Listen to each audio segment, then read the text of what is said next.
New videos every day. Hello, Joseph Stickland here, Applied Clinical Nutritionist in Austin, Texas, and today I'm going to ask you a question. Today's question is, what is health freedom? I want to know what you think, so pause this video and post your comment as to what you feel freedom of health is.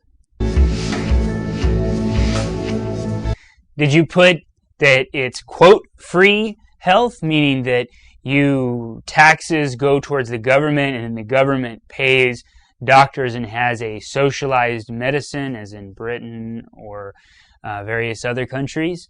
Or is it that you choose what goes in and out of your body? A common argument for the legalization of illegal drugs is that it's my own business what goes into my own body. And is it? I don't know. But I'm going to look at your responses and we'll go. But that's what today's topic is about. What is health freedom? To help answer this question, I'm going to go to a quote from Dr. Benjamin Rush. He's the father of modern psychiatry. He's also a signer on the Declaration of Independence. And he was quoted as saying this: "Unless we put medical freedom in the Constitution, the time will come when medicine will organize into an undercover dictatorship. The Constitution of this republic should make special provision for medical freedom as well as religious freedom." I tend to agree with him, or that quote, because I believe that what goes into my body should be my own business. I'm not necessarily for the legalization of illegal drugs just because of the different problems I've seen that those cause from people.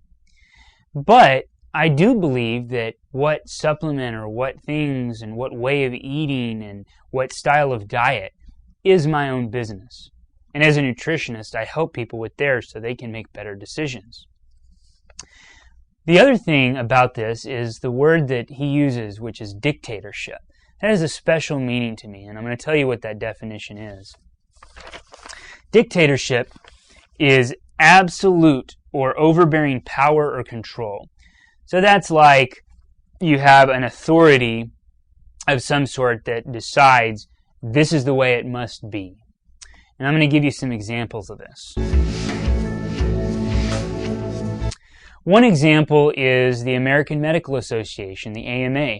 For instance, a medical doctor has certain treatment options. In other words, if a person is diagnosed with cancer, they have a certain set of treatment that's allowed. Also, let's say a person comes in and they have strep throat. The normal treatment for that is an antibiotic. There's a doctor that I read about who gave somebody who had strep throat a supplement to increase their immune system in order to make it so they didn't need the antibiotic because they had done 4 or 5 courses of antibiotics. Well, this person, this medical doctor, lost his license because he did this. And I think that's crazy. I think it's crazy. But that is an example of a dictatorship, overbearing control over what a person does.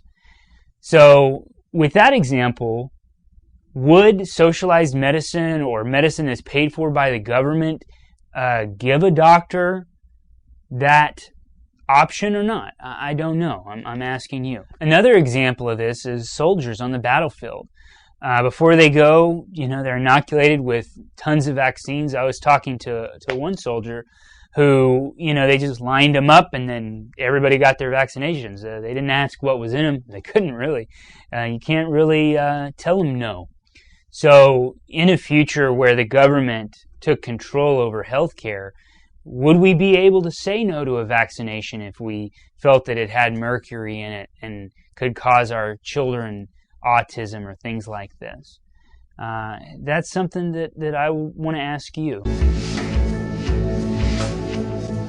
I went back and did some research on different histories where in our current system it's kind of tended to go the wrong way.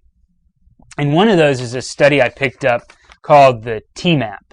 And what that was what later become the mandatory health screening. It's like, you're at school and they ask you if you're depressed.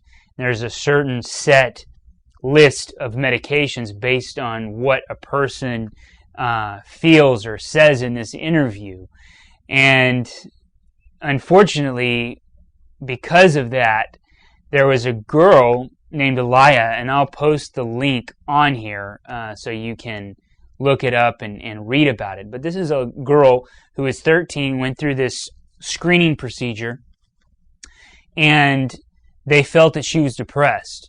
So they sent a note home to the parents saying, you've got to give her this drug or else.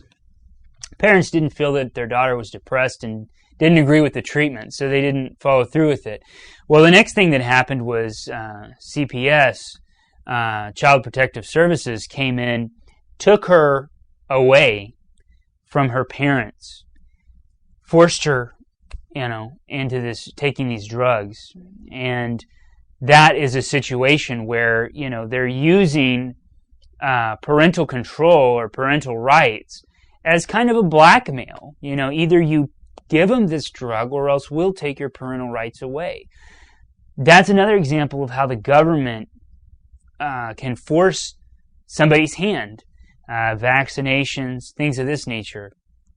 And so it's just scary to me, the idea of merging or bringing together healthcare and government. The two, to me, should be very, very separate. I really like the fact that we have separation of church and state. The fact that the government can't dictate what religion or beliefs I have. My own beliefs are mine. And just as my own beliefs are mine, I think that whatever food or substances I choose to put into my body are my decision. If I don't want to live well, I'll eat crap. I'll eat, fast food. I'll eat bad ice cream. If I'm wanting to survive well, I'll eat lots of good fruits and vegetables. But there's lots of spectrum available for what you choose to eat. But also, if I get sick, I should be able to choose what course of treatment I feel is going to better handle myself to survive in the future. And I don't like the idea of mandatory, this is the way it's going to be. You do this treatment or not. What if there's some research study from Germany on some treatment that I want to do, but my doctor can't do it because the AMA will take his license away? So today, I want you to think about this. I'm still willing to go either way on this, but to me it's just kind of looking at it, it makes me a little scared. So thank you for viewing this video. Post some comments and stuff about this topic.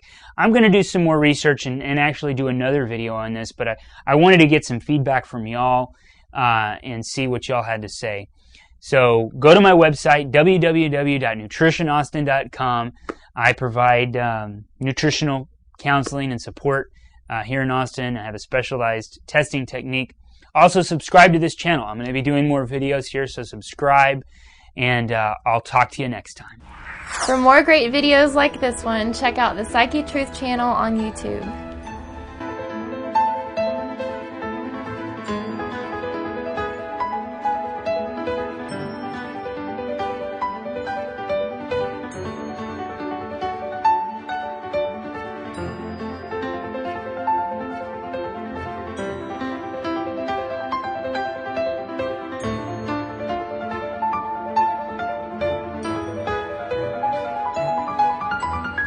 Woo, woo, woo, woo, woo.